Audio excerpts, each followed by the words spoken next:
You watched the Williams film. Yeah. And you loved what you saw. Yeah, and first of all, I would say if you're a wide receiver or tight end and unhappy with your targets, have your father tweet something.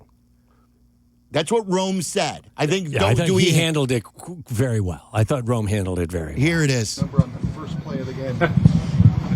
Yeah, thanks, Dad. Well done. Oh, that was a good one. That was a good one. one. He even complimented himself with a good one. To Caleb, look, I'll start by saying, it's not perfect, but there aren't very many quarterbacks in the league that play perfect games. We all love Drake May right now, right? Did you see the end of half? I think it was the end of half, or was it late in the second half? Near the end of the game. End zone interception he threw? That's not good. So, quarterbacks are not going to be perfect. So you could go ahead and what about highlight Josh Allen yesterday? Sure. And he's the best. Yeah. Right? Him and Mahomes are the two best quarterbacks in the league. So that goes without saying. And I can point to things that needed to be better. I did not. First of all, I'll say this. For the second straight week, you got a W because of your quarterback, not with your quarterback. If you go back to the Cincinnati game, he had 280 passing yards, 3 passing touchdowns, caught a touchdown pass and ran for 53 yards. This week he threw for 220 and a touchdown. He ran for 63 yards and another touchdown. In crunch time, he delivered. He made plays. He does have a clutch gene. So we've been asking, when are they going to start winning games because of your quarterback, not just with your quarterback? I'll make a strong argument that you won both of those games because of your quarterback. I did not think, the first thing I was thinking to myself when I put on the film is am I going to see a bunch of moments where he's ejecting the pocket prematurely? Because he was forced to scramble a lot. I asked you that right away, too, and I was shocked by your answer. And I can point to 1, 2. I think you heard Ben say he wished, early he may have hung on a little longer. But, Ben's hunting perfection. And Ben knows infinitely more about what he's asking his quarterback to do than what I'm asking his quarterback to do. And while I'll hunt goodness or greatness, Ben's hunting perfection. Maybe once or twice, but I thought he had great situational awareness. I thought he ejected the pocket when he had to. I thought with the conditions the way they were, I thought he threw the ball very accurately. I don't think his receivers helped him out a ton. It's a tough day out there. But I thought the kid played well. I really did. And I think he feels more comfortable. He looks more in command. Again, is it perfect? No, it's not perfect, but I can't really dial up many perfect quarterback performances regardless of who the quarterback is. There's total progress. There's better decision-making. And I thought it was one of his most complete games. To this point, I think the best game I've ever seen him play was the game overseas against the Jags. And he had that silly interception that he threw. And that is not excusable, and I'm not overlooking it, but everything else I thought was just unbelievable. I thought this was one of his more complete games. I really did. And they asked him to do a lot. Again, I thought they were going to come out running the ball. They came out throwing the ball. You knew if, in fact, you were going to drop back and throw it 30 times, that pass rush was going to come after you. The Giants are very talented and very athletic on their edge. They're very undisciplined. And Caleb used their aggression and their lack of discipline against them. And I thought he played a really good game. And you won that game yesterday because of your quarterback. He put the cape on and he saved the planet. Okay, maybe not the planet, but he felt like the planet. He saved all of their asses. Okay, how about that? So he put the cape on and saved all of their asses yesterday. Maybe not the planet, but. And it's a delicate balance, not just for the coach and the quarterback, for the quarterback himself. You have to be judicious when you escape the pocket and you decide to do it all on your own. And he did put the cape on yesterday, and I thought in 95% of the moments it was for good reason. There are other times, and we can point to other games, where you're like, Caleb, you're trying to do too much.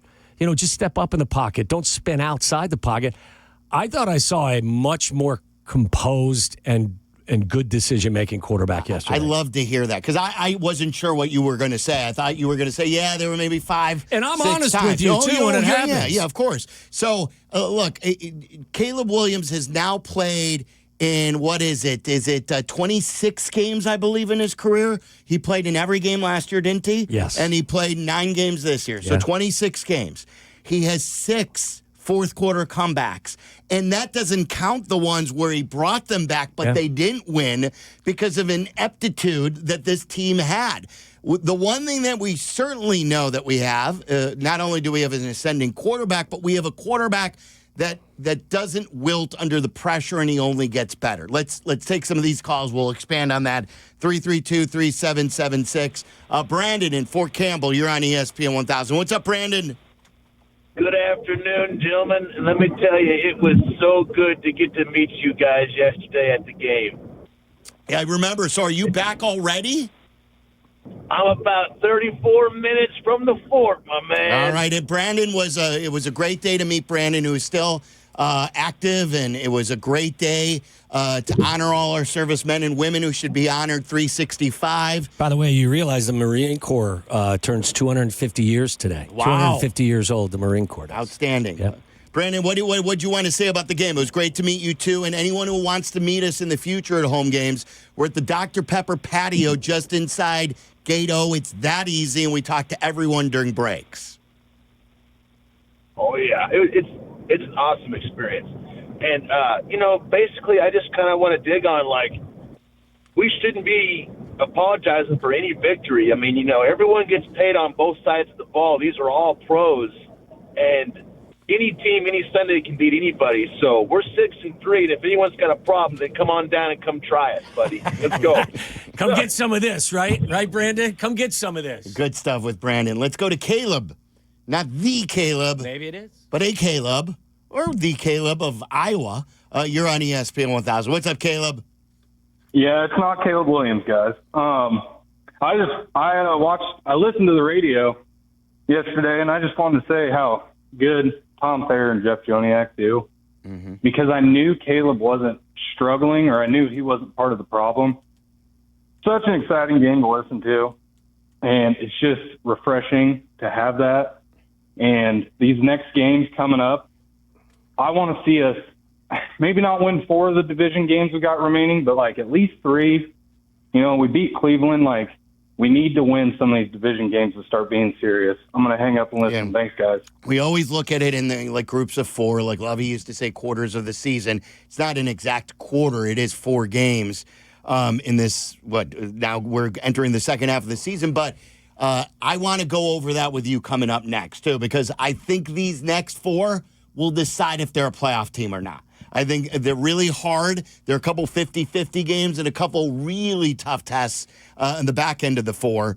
Guys, this is a busy week for us. I want to set up the holiday parody song contest when we come back because the gates are open. Yeah. We can now enter, and wait till you hear the grand prize. It is time for another annual Waddle and Silvy holiday parody song competition.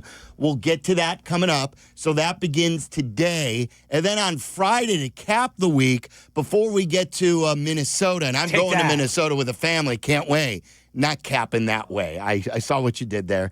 But before we end the work week, we're going to be at Twin Peaks in Warrenville. We haven't been to the Warrenville location in a while. They always roll out the red carpet for us no matter which Twin Peaks we're going to be at. It's a football Friday, a big one. We want to pack the place this weekend, guys. Thayer's going to be there. Barstool Eddie will be alongside with me. They'll be in for Waddle. And the ESPN Street team will be on hand with swag. So come on out for some Friday eats, drinks, and scenic views. We'll be at Twin Peaks in Warrenville, 3 to 6:30 on Friday. Text your friends right now and say, hey, we got to go out and see the guys. I'll tell you about the holiday parody song competition. We'll look ahead at the schedule